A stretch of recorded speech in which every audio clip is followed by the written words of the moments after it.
Keep in mind that in history, there's different types of sources and readings. So we're going to talk about how to annotate all of those. And Skylar, thanks very much for responding. That's great. You're used to drawing diagrams, tables, etc., but you haven't had a history class since 8th grade and you're a junior. Seems like a bunch of bullet points and nothing really visual. Yeah, that's a good point. That's a good point. I'm going to try to give you some tips as to how you can make it visual, because if you're a visual learner, obviously that's very helpful. And you also want to be able to make sure that you can connect things and maybe do a mind map or something like that. So yeah, try to address that. Thanks for coming back and answering that question. That makes a lot of sense and helps me help you a little bit. So as we look at the different types of sources, maybe you folks are familiar with this, maybe you're not. Maybe you're in the place that Skylar's at where you haven't taken a history class in a while. Either way, brief review of the different types of sources that you're going to see.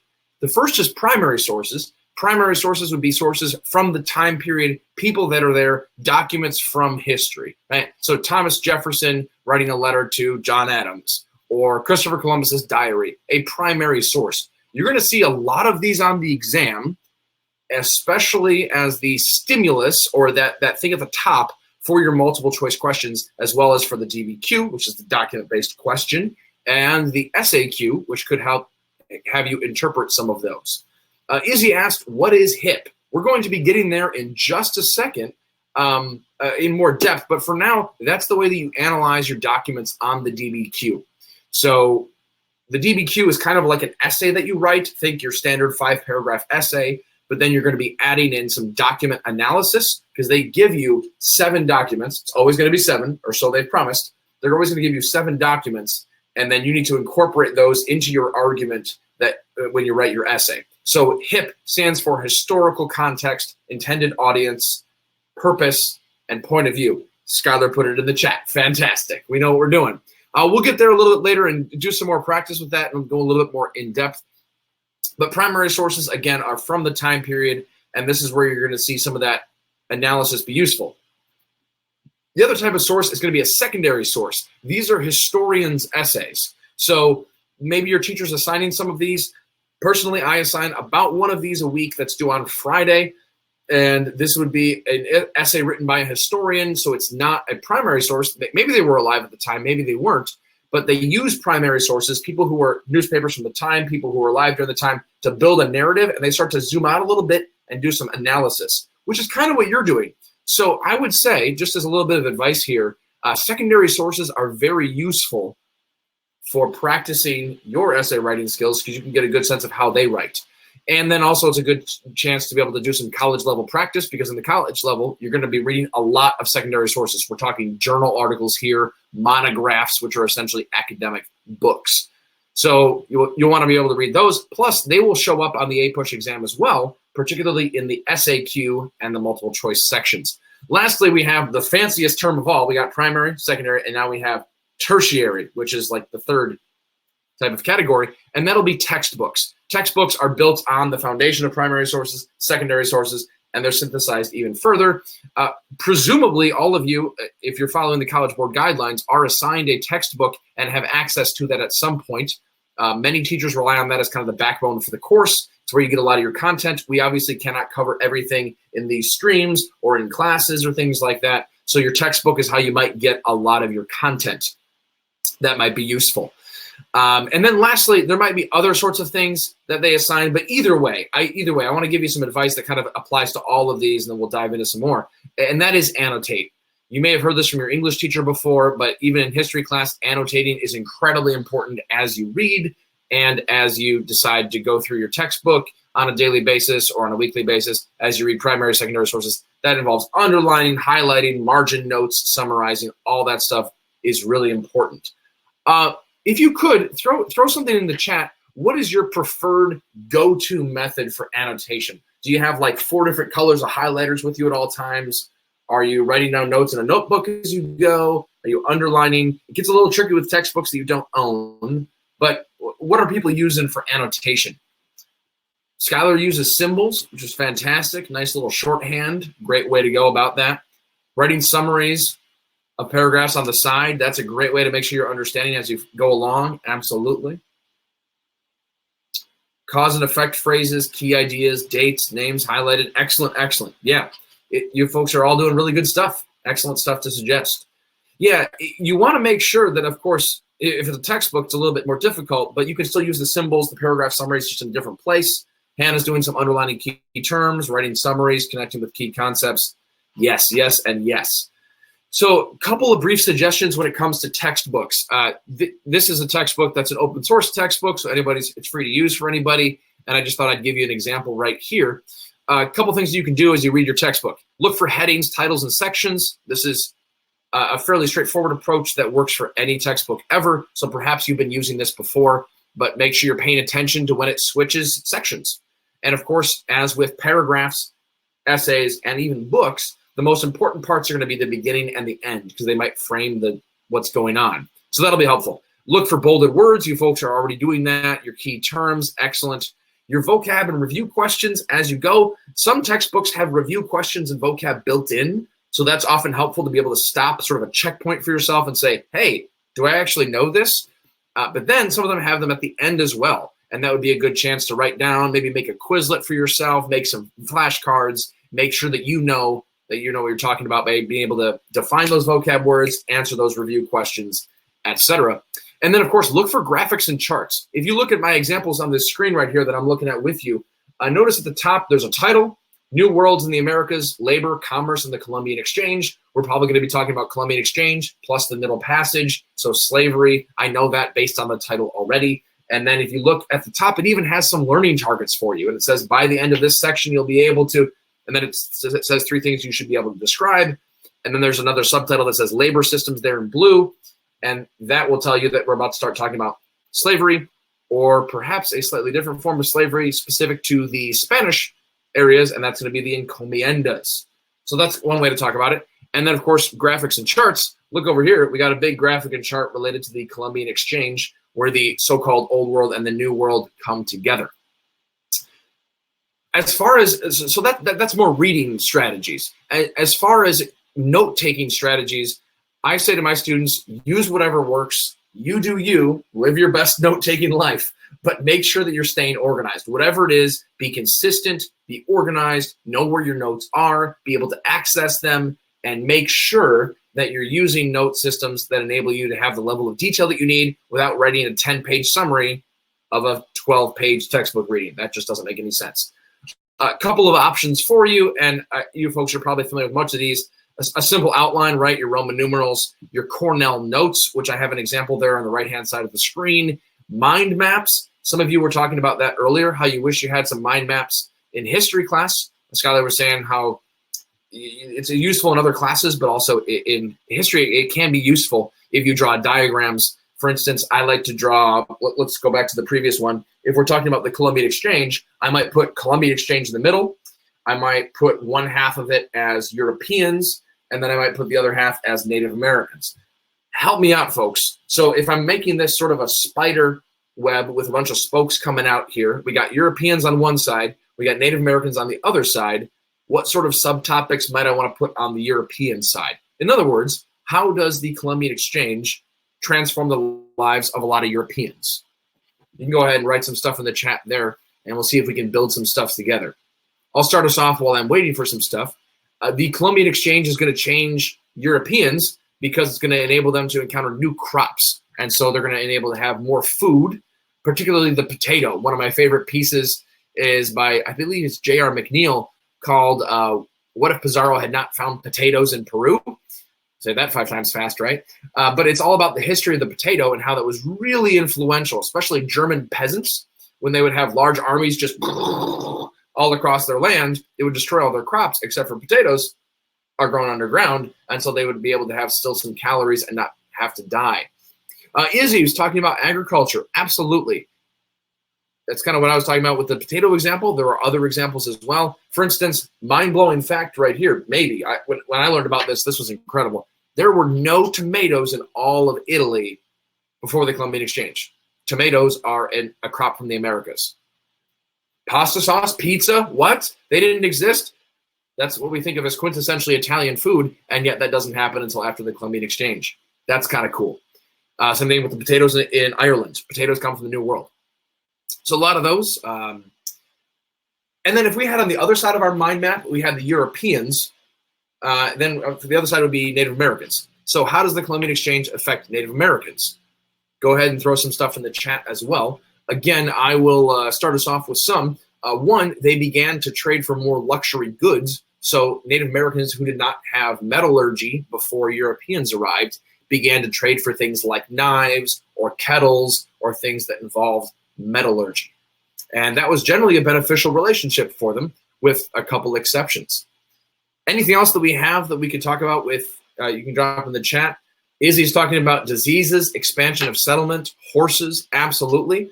By the way, one of those things to think about is going a little bit deeper in your analysis here. How does disease affect them? Well, obviously, they're going to be fewer Native Americans, less able to resist the Europeans, right? Development of horses brings them into contact with other people. It means that they're going to be a lot more nomadic. Giselle's talking about fur trading posts. Fantastic. Yeah, that fur trading is a huge nexus of communication, especially with the French and the Dutch, who are really interested in those furs from the Native Americans, who are the people that get them. Yeah. So again, mind maps can sort of work. That's the diagram that I would use to sort of associate smaller topics with bigger topics with bigger topics.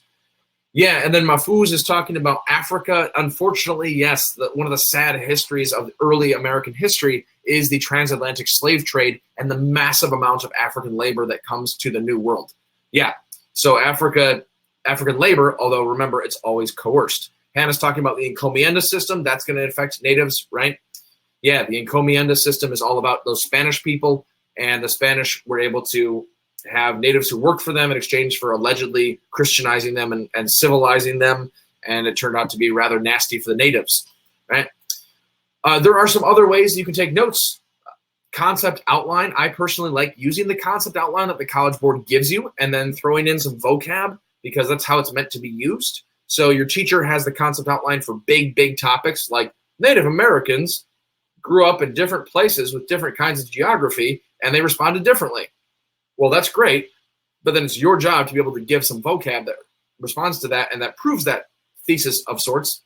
So you could say, the Cherokees who lived in the southeastern United States had densely wooded places and very fertile land, and so they were more sedentary, more agricultural when compared to, say, the Wichita on the Great Plains, who would be much more migratory and things like that.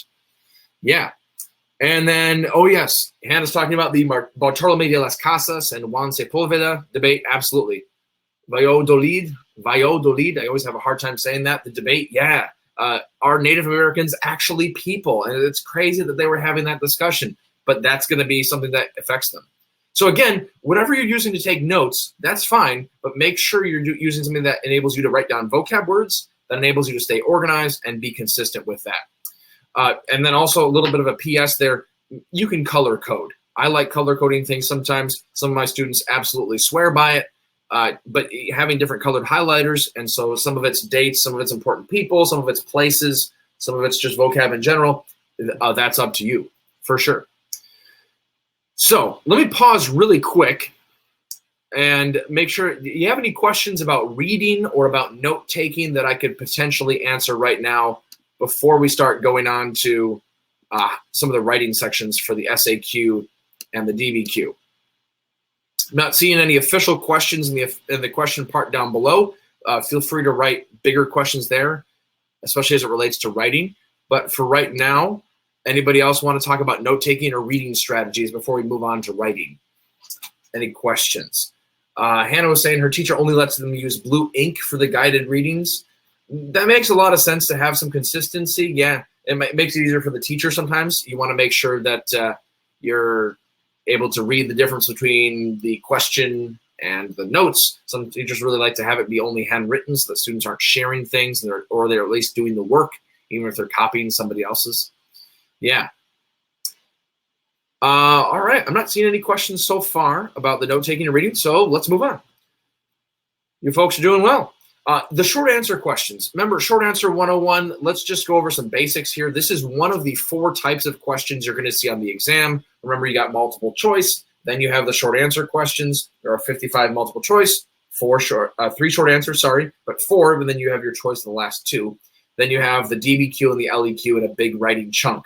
The SAQs, in my mind, are some of the best kinds of questions. They're not gotcha questions. They're not terribly confusing. in terms of what you need to do. They don't have a lot of moving parts, and they're fairly direct. So you can show what you know instead of having to go, oops, I didn't know that. So a couple things about them.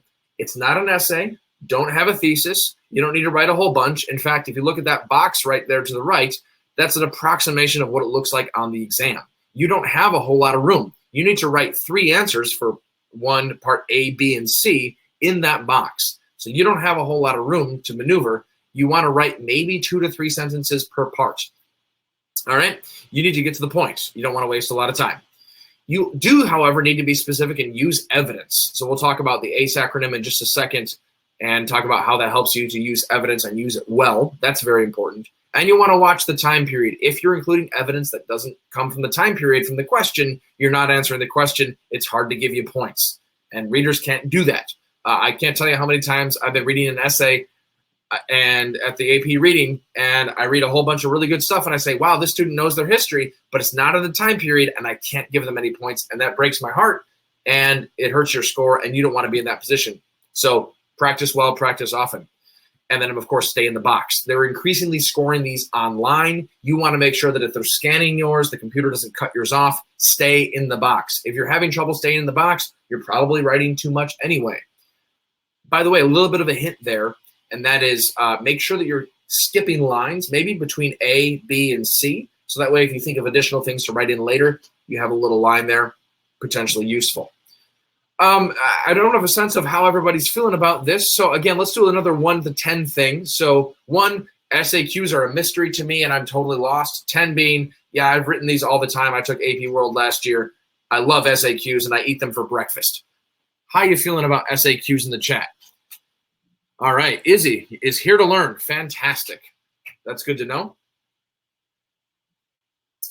Skylar's feeling okay. Giselle's feeling pretty good about this. Okay. Mahfouz is feeling a 7, but kind of an oof still. Yeah. When it comes to the SAQs, people kind of fall all over the place. Again, this is not formal writing in the sense of you have to watch your vocab usage. You have to use the exact right word. You don't have to worry about grammar, but writing it in a somewhat formal style is somewhat helpful, but don't stress out about it too much, especially if you're a non-native English speaker. This is a thing that's pretty accessible for you because you don't have to worry about all those little silly things that make English a really confusing language. So we have a wide range of people. People are saying from 1 to 8. And, you know, I think, Skylar, thanks for the encouragement. Fantastic. Yeah, I mean, even if you're at a 1 right now, my students, I'll be honest, we started on Tuesday. My students haven't even heard of SAQs yet. They haven't written a single thing yet. They would all say 1. That's totally fine. And it's a great place to be in August. And that's why you just continue to work. Again, this is kind of as an aside here, but that's why that growth mindset is so important, right? It's not like you're going to be at a 1 forever, and it's not like you're going to be at an 8 forever and you can just coast. You got to continue to work hard, hustle hard, and get that 5 by the end, right? I think you're all, pardon the pun, but 5-able. So let's go through this ACE acronym real quick. This comes from my good friend Johnny Burkowski down in Florida, and he was saying, hey, kind of taking this idea from English and then moving it to APUSH and saying you got to make sure that you answer the question. That makes sense.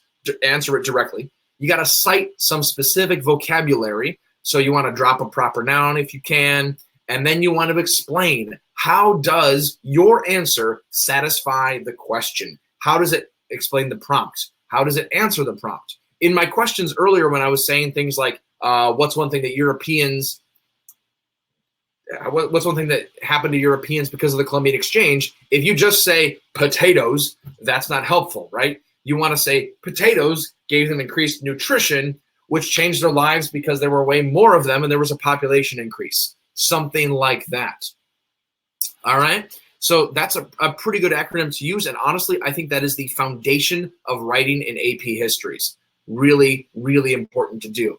Let's see, in the chat we were talking about skip the LEQ to have enough time to finish 3 free response questions they know they can answer. Yeah. We can talk about that in a little bit. Let me finish up the SAQ first, but somebody remind me of that when we get into the DBQ. We'll talk about timing there.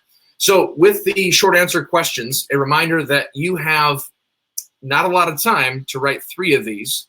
So you want to make sure you're moving along. I'd say if you want to time yourself at home, give yourself about 12, 13 minutes per number one with A, B, and C.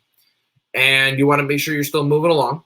And then make sure you're being able to do ACE, answer, cite, explain, for each of those three parts. All right? Let's do a sample here real quick. Yeah, seriously though, Mafuz, I wish the AP test had more time as well. Yeah, it is really, really tough, and there's a lot of pressure on people, which freaks some people out, even if they know their histories. It's really sad. So let's do a quick sample. In the chat, give me an answer, a vocab word or a short phrase of something that you might use to be able to describe letter A there. What's one motivation for European exploration or colonization in the Americas? What's a motivation? Why did they come here? Why did other people continue to come here? What are they looking at? Izzy's talking about mercantilism or mercantilism, depending on how you want to say that.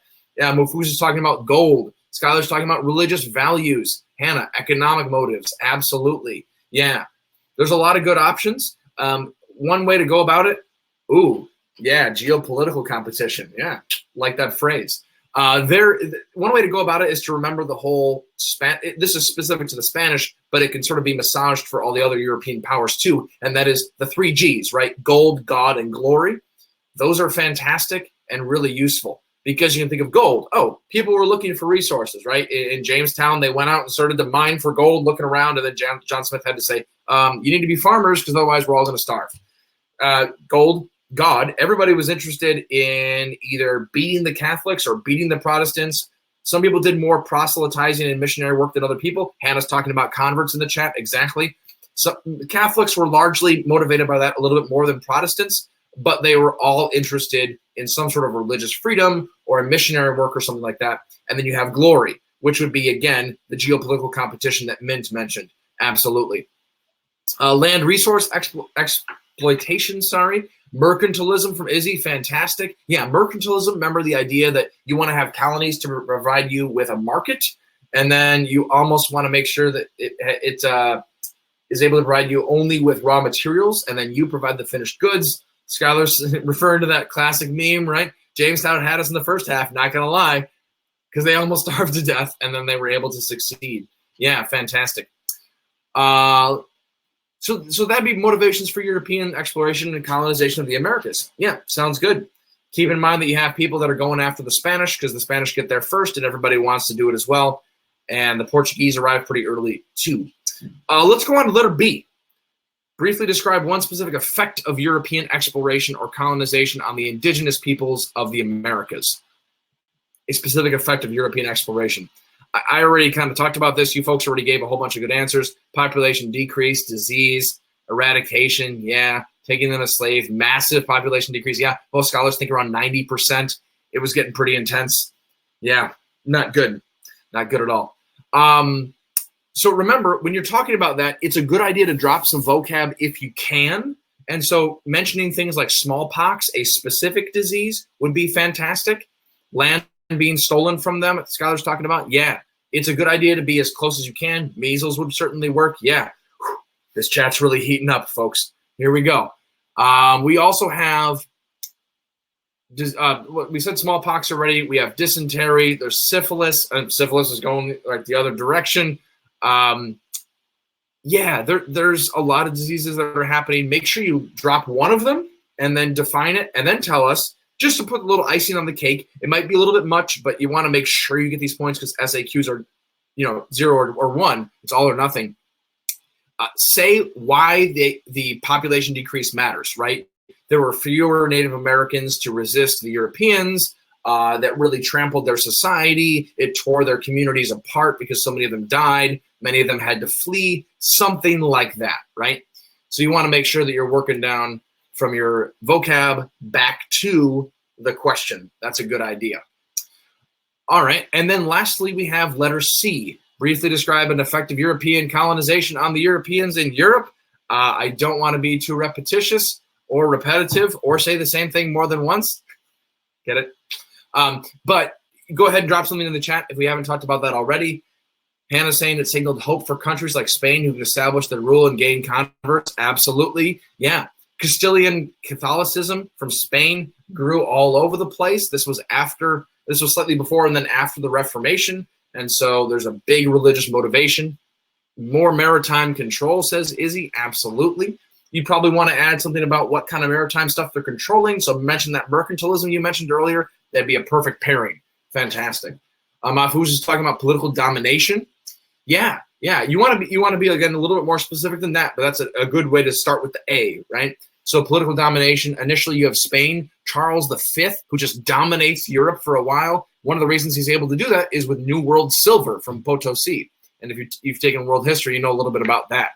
But my goodness, a lot of wealth to be extracted from the Americas that helped the Europeans become world powers. In fact, again, this is not AP World History or AP European history, but a lot of people say that one of the reasons that England was able to industrialize first and why Europe was able to take over much of the world later and become so powerful is because they had these colonies that were essentially ghost acres, as some historians have put it. And so that enables them to not run out of lumber, to not run out of coal, and not run into all these other problems. Yeah, England becomes a major naval power after the Spanish Armada, and absolutely everything is connected. Absolutely. That's what actually I love about history is everything is always connected, right? It's all about the connections, causation, comparison, etc. So we'll move on to the DBQ, but first let me go back and just say any other questions about the SAQ that I can answer right now that you folks might have. Particularly those of you that were saying, I wasn't feeling so hot at the beginning of this discussion. Are you feeling a bit better? Again, these are not, they don't have a lot of moving parts. I wouldn't say they're simple in terms of them being easy, but they are rather straightforward in the sense of, here's what you got to answer, here's what you got to answer, here's what you got to answer. Granted, this is only one type, but I'm just using this as a way to introduce this idea of writing. You'll see other types of SAQs that we'll introduce later in subsequent streams later on. Mahfouz is asking, is it necessary to define vocab you use in SAQs? And actually, let me start by saying this. Isabella said, what is an SAQ again? My apologies. We like to use our acronyms in APUSH, don't we? Haha, LOL. SAQ is short answer question. My apologies for not defining that earlier. Yeah. So we have short answer questions that look just like this. They have 3 parts to them, and that's the SAQ. Yeah, you're welcome. Thanks for asking the question. I apologize. I hadn't said that before. And Mahfouz is asking, is it necessary to define all the vocab you use in SAQs? I would say so. Absolutely. Yeah. So you basically never want to drop a vocab word in your writing that you don't define, if you can avoid it. Obviously, there will be some times where you're just talking about President Herbert Hoover or something like that, and you have to just mention him and move on. But if this is the one vocab that you're counting on to get you the 1 point for letter A, the reader better know that you know what you're talking about and that it answers the question very clearly. It's a good idea to define it. So that way you don't just say measles. You say measles was a disease that affected Native Americans by killing so many of them in a way that decimated their communities or something like that. Hopefully that helps a little bit there. And then Izzy was asking, is the SAQ similar to an FRQ? So you may have taken other AP classes where they use the term FRQ as in free response question. In my mind, FRQ is a larger umbrella term that incorporates the short answer question, SAQ, the long essay question, LEQ, and the document-based question, DBQ. Essentially, FRQ equals writing, if you will. So anything that's not multiple choice question, sure. Sometimes people will use FRQs to refer to just the long essay and the DBQ, but that's kind of an older style because the SAQs are relatively new. I think they've only been around for about 6 years or so since the redesign. Mahfouz is asking for the SAQs, yeah, how minimal can you answer the question? How lengthy can you be? Again, if you're writing a really dense statement, kind of like what I just said, and you say something like, Native Americans died of measles. That was a disease brought over by Europeans, which caused them to die out in large numbers and hurt their societies. That could be one long, complex sentence, but you got to be really, really careful. I would suggest that you use 2 to 3 sentences. If you're going beyond 3 sentences, you're writing way too much. You don't need an intro. You don't need a conclusion. You need to just say, don't actually write my answer is going to be, but think in your head, my answer is going to be measles then define measles, and then say what measles did to the Native Americans, since it asks you about Native Americans in the question, and then make sure you're tying it back by saying, all right, why does this affect them so much? Minimally, you need to have, again, I would say at minimum, you need to have a vocab that's defined and then tied back. So be careful. I would suggest 2 to 3 sentences. Hannah was saying, yeah, again, with the FRQ thing, that they are very different, especially in how specific you have to be in addressing your answers for the FRQ versus the SAQ. Yeah, if you're using the FRQ free response question to mean like the essays that you write that are longer, it is a little bit different. But what's really nice about this is that the building blocks, the ACE, aka using evidence, defining it, and making it tie back, that's the foundation of all of your writing in APUSH and in any AP history class for that matter, along with plenty of other classes. So definitely make sure that you're paying attention to ACE and you feel like you know what you're going to do. Again, one last comment on SAQs, short answer questions, is that there are other types of short answer questions, ones that involve you responding to a cartoon or a picture, one that has you responding to historians, but those are a bit more complex, and we will get to those later, I'm sure, in another Fiveable stream. If not myself, then someone else will cover those. This is just kind of your basic introduction to the most straightforward and ones that you'll have to do on the exam for numbers 3 and 4. All right. Yeah, thanks for participating in the chat, folks. That's really excellent, helping each other out. And let's go on to the DBQ and talking about document analysis. All right. So this is, again, another building block of writing, and that is using the documents in your essay. And the acronym we like to use here is HIPPO. So once again, DBQ stands for document-based question, and that's going to be a essay that you write. Again, think 5, 6 paragraphs or so with the introduction, the conclusion, like you've written in other classes. But this time, you're going to be using the documents that they give you. This is really nice, folks. The DBQ is the most complex in terms of it has the most moving parts, but it also gives you documents. So that's really nice. When it gives you documents, even if you're like, oh boy, I don't know a whole lot about that, well, you can read through the documents and it'll perhaps help you. So let's talk about document analysis real quick. And I'm gonna grab a drink of water real quick. Let's talk about what HIPPO means and how that might be helpful for you. Again, if you have other questions about DBQs, asking a question down below would be a great way to do it. And then I'll be able to get to those when we start to talk about DBQs. So they give you 7 documents every time, as I was saying. They can be primary or secondary sources, which makes it a little bit tricky when we talk about analysis, so we'll get there. They can be textual or visual. They can be a bunch of words, or it can be a picture. It can be a map. It can be a chart. So that's where it gets a little bit tricky, and we'll continue to do practices on these streams in that regard for sure. You need to use 3 of them at minimum according to the College Board's rubric on the exam, but of course you want to use more than that because you want to make sure you get that point. So give yourself a bit of a buffer. I like to say to my students, hip a hand. That means hip 5 of them, see what you can do. And then, as again, we mentioned this at the beginning, but what does HIP mean? When some of you were asking about that, HIP is historical context, intended audience, purpose of author, and point of view of author. And then you get the HIPPO by adding the O of outside evidence or outside information, which is a little bit different. It's not a way of analyzing the document, but it is a way of connecting the document to something that is outside, and it reminds you of some vocab that you could use. So when you need to do this on an essay, which you probably won't write your first DBQ for a while, so don't get too freaked out about this. But you'll want to talk about one of those 4 items, and then you'll want to talk about some outside information as well. So let's hit it up in the chat again here. How many of you have written a DBQ? How many of you are like, I don't know anything about a DBQ. This is the first time hearing about this. And how many of you are like, I am really, really scared about this because this seems like a big deal? How many of you are like, I've written them 17,000 times? Hannah did them in WAP, World History AP, absolutely. Mahfouz has done some.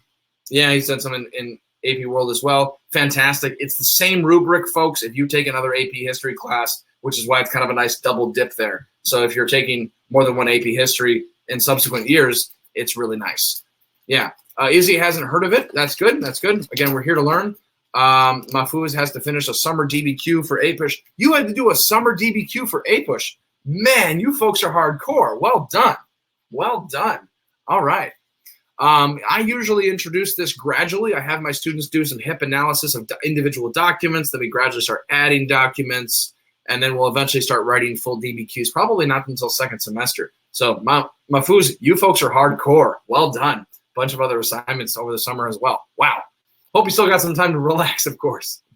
Yeah, tough preparation. I would agree. So let's talk a little bit more about HIPPO, and let's do some practice here. So here's an example. This is, again, one of you mentioned Sepulveda in a previous chat session when we were talking about the SAQs. This would be a good thing to practice hipping on because you're perhaps a little bit familiar with it. It comes from period 1. So let me read through this real quick. You can follow along. You can listen along if you need to. So let's read through this. The Spanish have a perfect right to rule these barbarians of the New World and the adjacent islands, who in prudence, skills, virtues, and humanity are as inferior to the Spanish as children to adults or women to men. Whew, racist and sexist. For there exists between the two as great a difference as between savage and cruel races and the most merciful, between most intemperate, lacking in self-control, and the moderate and temperate, and I might even say between apes and men. Yikes. Do not believe that before the arrival of Christians, they lived in the Pacific kingdom of Saturn, like a golden age from Greece and Rome, which the poets have invented. On the contrary, they, meaning Native Americans, waged continual and ferocious war upon one another with such fierceness that they did not consider victory at all worthwhile until they satisfied their monstrous hunger with the flesh of their perfect enemies. Source, Juan Inés de Sepúlveda, concerning the just cause of the war against the Indians in 1547. Yikes. So that's a pretty intense document, one that certainly grabs your attention, right? They might give you this, and by the way, this is a skill to cultivate eventually. It's a good idea to think about once you have enough practice with DBQs, with APUSH in general. All right, what sort of question are they going to ask me based on this document? Because they might give you this document in a short answer question. They might give you this document in a DBQ. They can give it to you as a multiple choice. Yeah, Hannah, this is a very popular document. It comes up in APUSH all the time because one of the things we need to talk about is how the Spanish treat the Native Americans, right? And this is a fantastic example. And so some of you mentioned this Valladolid debate earlier between Sepulveda and De las Casas. So yeah, glad you've seen it. Fantastic. And Mafuz is like, Spanish conquistadors are so arrogant in history. Absolutely, absolutely. Well, these guys, I mean, you could read this, right? They literally think the people that they're conquering are less than human. So yeah, that's pretty arrogant, and that also explains a lot of the arrogance as well, for sure. So if we were to do some hipping practice, a couple of things to pay attention to. One, notice how I was slowing down every so often and kind of explaining as I went, and there were some big words that I decided to define for you there. But if you were reading through this and you said the Pacific Kingdom of Saturn, I have no idea what that means. Who's Saturn? Is that the planet? I'm confused. Don't worry about that. You clearly don't need to know every single word in this in order to understand what the general idea is, because you folks are picking up on this. This is some arrogant Spanish guy who says we can do whatever we want to those natives over there because they're less than human, which is really sad. So don't freak yourself out. Take a breath. You're going to be okay. If you're reading through some of these things and you don't know all the words, just focus on what you need to do. Probably what I would be doing is annotating this as I go. If this was a paper copy, I might be writing some things in the margins, highlighting, underlining, and basically I might write on the side something like Spanish are superior and deserve to reign, or something like that. And then you want to get into your HIP analysis. For those of you that are unfamiliar with this, let me just make one more thing clear here. You only need to do one of those 4 parts for the 3 documents, and I suggest you do 5 documents. You only have to do the H or the I or the P or the P. You don't have to do all 4, which is really nice. That being said, I have a suggestion that I'll get to in a little bit that I think you should do IPP together, because otherwise it doesn't really make sense. But let's start with the H, which I think is the one that you can do for pretty much any primary source. And hopefully you folks have had, if you've started APUSH and you've talked a little bit about period 1, you have a little bit of background here. So let's try this one. So historical context. What is the historical context in which Sepulveda is writing this? Obviously, it's happening in the Valladolid debate, but zoom out a little bit more. What's going on? Look at the date. It's 1547. What other things are happening that led him to create this? That's going on. Hannah's saying after the Columbian Exchange. Absolutely. They've already encountered Native Americans. They can't talk about them and trash talk them a whole bunch if they haven't encountered them yet. So that helps us. It's after 1492. What other sorts of historical context might be useful in this regard? Go ahead and type it in the chat if you have something else.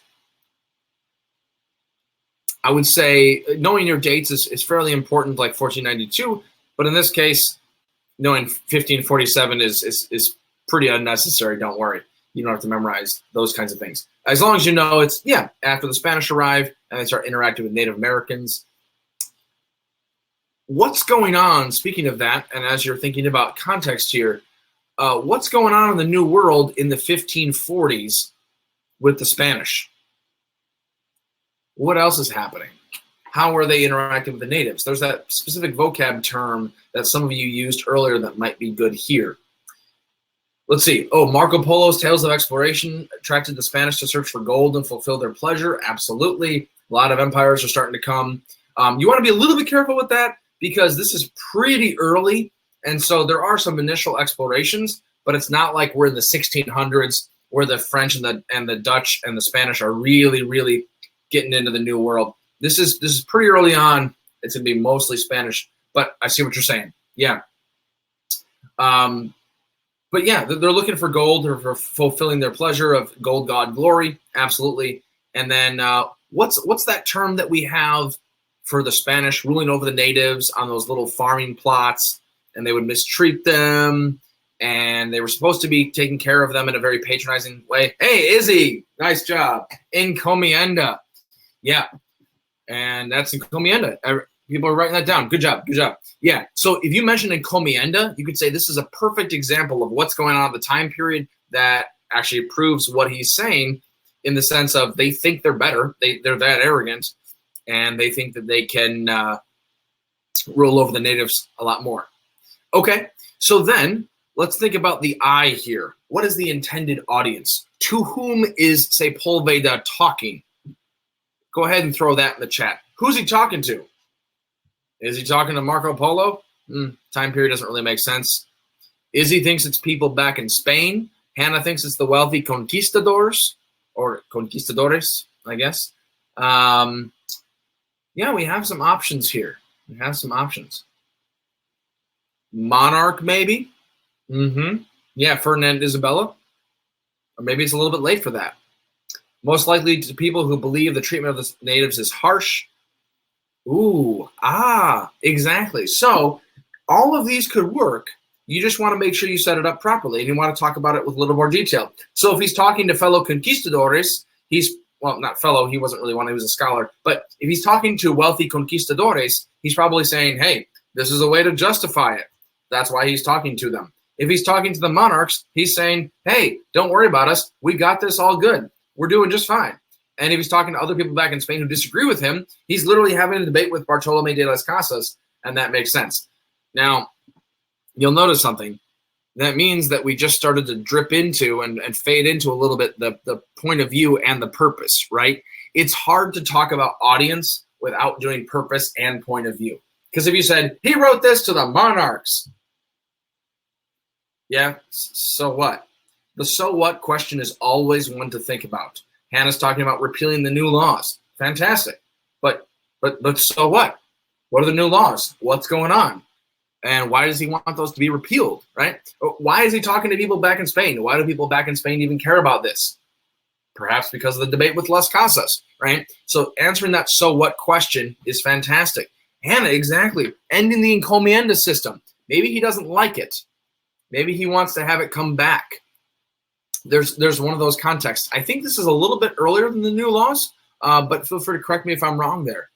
And the treatment of the natives, according to Las Casas, should be better, right? And then Sepulveda says, we don't really need to care about this a whole lot. Okay, Hannah says it is around this time. Oh, fantastic. Yeah. So either way, you don't have to worry about getting too technical. You can just say, hey, the debate's happening, and do we repeal the new laws? Do we not? Fantastic. I like it. Thanks for helping us out. So that's kind of some hipping practice there. You'll incorporate that into your essays. We'll talk about how to do that when we have other streams about DBQs. Again, mentioning it one more time, if you have questions about writing stuff or other APUSH things that I can answer, go ahead and put it in the ask a question function at the end. Otherwise, moving on a little bit here, keep in mind that the ACE acronym that we used for short answer questions is useful for all of your writing. Once you master that, it's really foundational and really good. Mufuz has a question. Fantastic. We'll talk about that in just a second once he can type it out. So again, ACE, answer, cite, explain. You want to make sure that you are putting that into your DBQ whenever you mention outside information. Remember the O of HIPPO? So if you're talking about the Spanish and you mention encomienda, if that counts as outside information, that's its own separate point, and that gets you one of the 7 points that you need. So again, when you're using your vocab, make sure you define it, analyze it, tell us why it matters, the who cares, how it supports your thesis, how it answers the prompts. Those are always good questions to keep in mind. And then you repeat as needed. Basically, the building materials, the bricks, as I showed on that slide, the bricks of your essays are going to be documents and evidence. Some of the, I should just say evidence in general, and then some of it's documents, some of it's outside information. It just depends on what you're writing. If you're writing the DBQ, you include documents. If you're not, if you're doing the SAQ, if you're doing the LEQ, you're just going to be using your own evidence and your own vocab.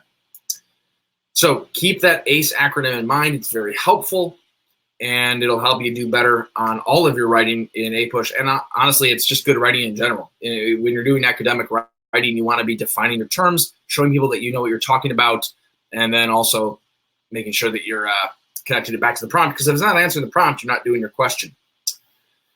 Let's see, Mafuz is saying, to summarize, you just use the HIP for 3 or more documents and incorporate how it matters in your essay with engaging info, right?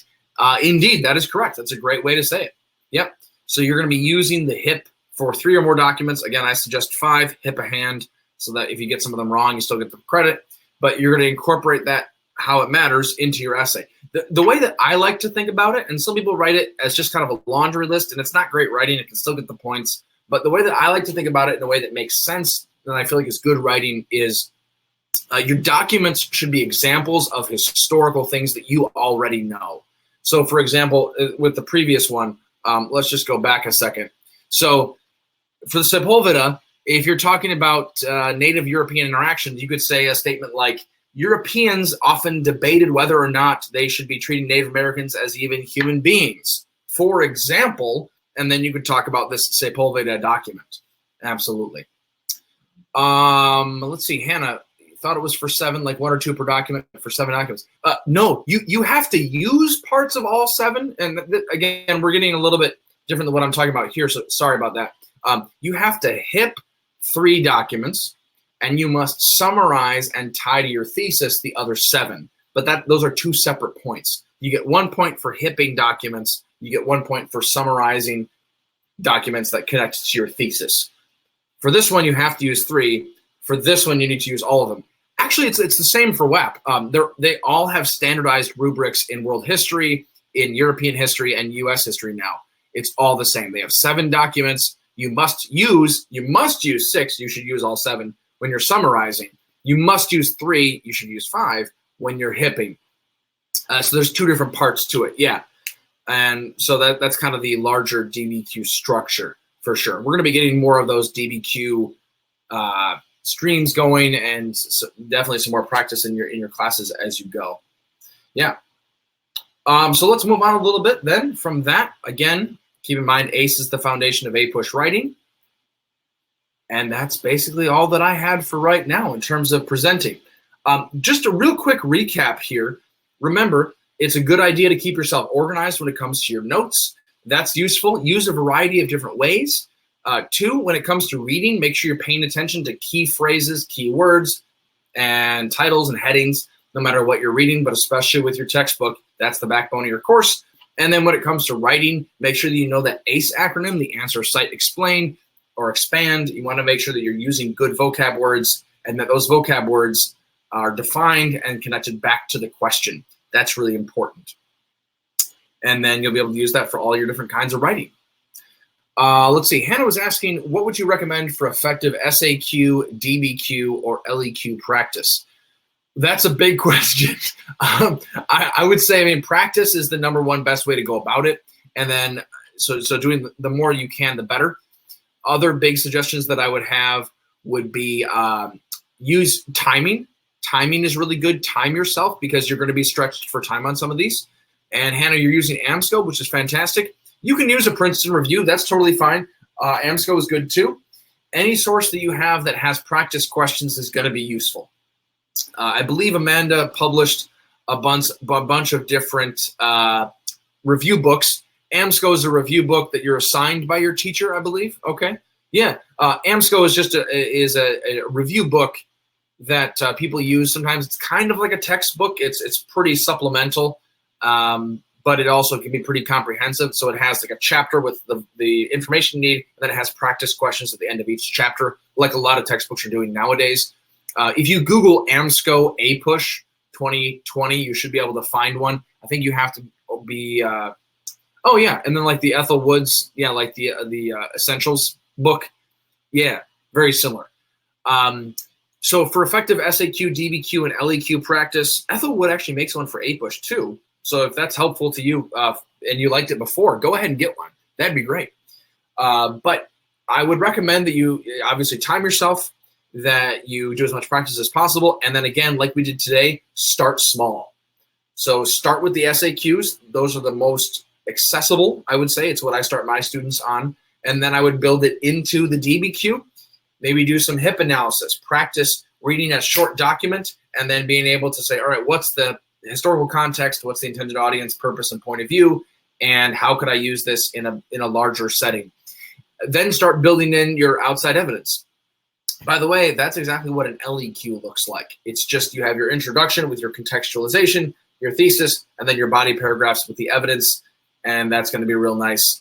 Shouldn't be that difficult to transition between them if you get good at the first ones. If you get good at SAQs, it's a lot easier to be good at putting vocab in your essays. If you get good at putting vocab in your essays, it's a lot easier to then put in the documents for the DBQ, even though there are a lot of moving parts. Mahfouz had a question about his DBQ. Yeah, go ahead. That'd be great to ask. Thank you, Hannah. Appreciate you stopping by. Mahfouz says he has a prompt that asks him to analyze the major impacts of the Columbian Exchange on Native Americans and Europeans. Any pointers on what to use in the essay? I'm planning to use the documents available. Should you include the Encomienda System? I would say absolutely. If that is an effect of the Columbian Exchange on both of them, and I think you could argue that it is, then great, use that. Yeah. Personally, if you're talking about, let's start a little bit broad with the outline here. It sounds like that DBQ is ripe for a sort of two-pronged approach. You want to talk about the effects on Native Americans, and you want to talk about the effects on Europeans. So maybe make 2 paragraphs per section, 1 paragraph each. You could talk about pluses and negatives. You could talk about the stuff we talked about earlier in the stream. So the diseases, the food, things like that. Make sure, again, you want to start off your essay with some contextualization, right? So what was going on in Europe before the Columbian Exchange that perhaps motivated them? That's a great way to start. And then your thesis could be an argument where the Native Americans were negatively affected by blank, Europeans were positively affected by blank. By the way, when it comes to those thesis statements, make sure you're not getting too specific because you don't want to use all your vocab in your thesis because you're supposed to be proving your thesis later. And if you get so specific, you can't really prove it later. So don't go super, super broad either so that it's meaningless. But I would say things like European received new kinds of crops and new kinds of goods from the New World. That might be a good way to start. And then you could plug in the potato and the tomato and things like that afterwards. That might be helpful. And then talk about Native Americans suffered greatly, and you can talk about then Encomienda underneath that. That's an example of how they suffered. You can talk about diseases. That certainly works. A lot of those work. Yeah. And then, of course, also be thinking about the documents. You already said that you were planning on incorporating them, but the documents can also tell you sort of what direction your teacher and or the College Board are trying to get you to take. So are they wanting you to talk about just the Spanish, or are they wanting you to talk about some other ones and go a little bit further? And it also depends on the dates. So if it's just the Spanish, I would go with, again, sort of the disease and the food that we talked about, and that'd be a good idea. Yeah, good question, good question. Any other questions that we can answer right now about writing about APUSH in general? I hope you folks are feeling a little bit better about everything, but I hope that it gets good, and as you dive into the meat of APUSH, you're able to start enjoying some history and start doing some good writing. Thanks for stopping by. Appreciate your attention and your help. It's been great, and tune in next time.